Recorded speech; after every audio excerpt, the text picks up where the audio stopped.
Welcome to ஜகாஸ் world. வாங்க இன்றைக்கி நம்ம கிச்சனில் என்ன சமையல்னு பார்க்கலாம். இன்றைக்கி கணவாய் மீன் வச்சு ஒரு குயிக்காக ரெடி ஆகிற மாதிரி ஒரு ரெசிபி ரெடி பண்ணியிருக்கேன் நான்.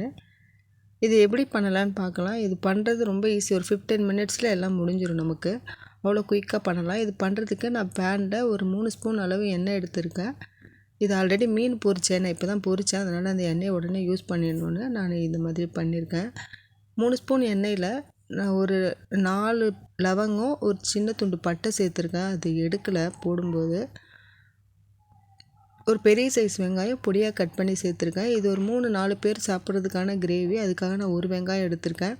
நீங்கள் அதிகமாக ஆள் யாராவது சாப்பிடணுன்னா இன்னும் கொஞ்சம் கூட சேர்த்துக்கோங்க. இந்த வெங்காயம் நல்லா வதங்கட்டும். நல்லா வதங்கும் போது கருவேப்பிலை கொஞ்சம் சேர்த்துக்கோங்க. இஞ்சி பூண்டு நீங்கள் சேர்க்குறதா இருந்தால் இந்த ஸ்டேஜில் சேர்த்துக்கலாம். ஆனால் நான் சேர்க்கலை. ஏன்னா இது ஸ்டீல் பாத்திரம் இல்லை, அதனால் கொஞ்சம் ஒட்டும். அதனால் தக்காளி போட்டதும் சேர்க்கலான்னு நான் இஞ்சி பூண்டு இந்த ஸ்டேஜில் சேர்க்கலை. ஒரு மீடியம் சைஸ் தக்காளி 4 எடுத்துக்கோங்க. நான் 4 தக்காளி சேர்த்துருக்கேன். இது ஒரு 3 பேர் சாப்பிடலாம் தாராளமாக. 3 பேர் 4 பேர் சாப்பிடலாம், அந்த அளவுக்கு இருக்கும். தக்காளி லேசாக வதங்கினதும் இஞ்சி பூண்டு பேஸ்ட்டு சேர்த்துக்கோங்க. இஞ்சி பூண்டு பேஸ்ட்டு, ஒரு பச்சை மிளகாய் சேர்த்துக்கோங்க. 1 ஸ்பூன் மிளகாத்தூள் சேர்த்துக்கோங்க. உங்களுக்கு காரம் அதிகமாக வேணும்னா இன்னொரு மிளகாய் கூட நீங்கள் போட்டுக்கோங்க. நான் ஒரு மிளகாய் தான் போட்டிருக்கேன். ஏன்னா நம்ம இன்னும் ஒரு ஸ்பூன் மிளகாத்தூள் வேறு சேர்க்குறோம்ல, அதுக்காக நான் ஒரே ஒரு மிளகாய் தான் போட்டிருக்கேன். நீங்கள் உங்களுக்கு காரம் அதிகமாக வேணும்னா நீங்கள் 2 மிளகாய் கூட சேர்த்துக்கலாம். ஒரு பச்சை மிளகாய், 1 ஸ்பூன் மிளகாத்தூள், 1/4 ஸ்பூன் மஞ்சள் தூள் சேர்த்துருக்கேன். இது ரொம்ப குயிக்காக ரெடி ஆகிடும் இந்த கிரேவி நமக்கு. நம்ம மசாலாலாம் அரைச்சி எல்லாம் பண்ணுவோம், அது மாதிரி இல்லாமல் இந்த மாதிரி ரொம்ப அவசரமாக பண்ணணுன்னா நம்ம இந்த மாதிரி பண்ணிக்கலாம். தக்காளி இப்படியே நல்லா வதங்கணும். இது வந்து ஸ்டீல் பாத்திரம், அது அடி பிடிக்கும். அதனால் இந்த மாதிரி நீங்களும் ஸ்டீல் பாத்திரத்தில் வச்சிங்கன்னா நல்லா கிளறிட்டே இருங்க. நான் அதுக்கு தான் இதை கிளறிட்டே இருக்கிறேன். இதில் கொஞ்சம் 1/4 டம்ளர் தண்ணி விட்டு வேறு நான் தக்காளியை வேக வச்சேன். ஏன்னா அடி பிடிச்சிரும் அப்படின்னு 1/4 டம்ளர் தண்ணி வேறு விட்டேன் இதில். இதுக்கு தேவையான அளவு கொத்தமல்லியும் போட்டுக்கோங்க. நான் கொஞ்சமாக தான் சேர்த்துருக்கேன். உங்களுக்கு வேணும்னா இன்னும் கூட கொஞ்சம் கொத்தமல்லி சேர்த்துக்கோங்க. கொத்தமல்லி நிறைய போட்டால் ரொம்ப நல்லாயிருக்கும்.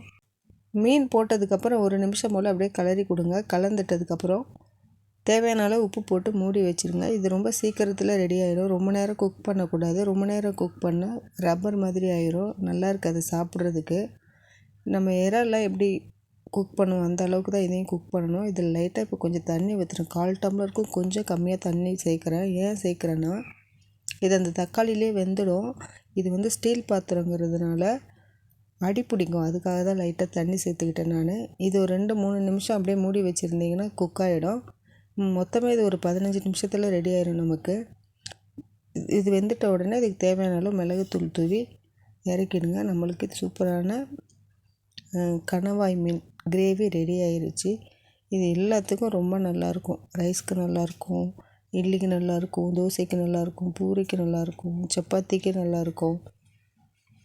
ரொம்ப குயிக்காக ரெடி பண்ணணுன்னா இந்த மாதிரி ரெடி பண்ணிக்கலாம். மசாலா எதுவும் அரைக்காமல் இந்த மீனை மட்டும் க்ளீன் பண்ணிட்டோன்னா போதும். நம்மளுக்கு இது ஒரு 15 மினிட்ஸில் ரெடி ஆகிடும். ரொம்ப நேரம்லாம் எடுக்காது இது பண்ணுறதுக்கு.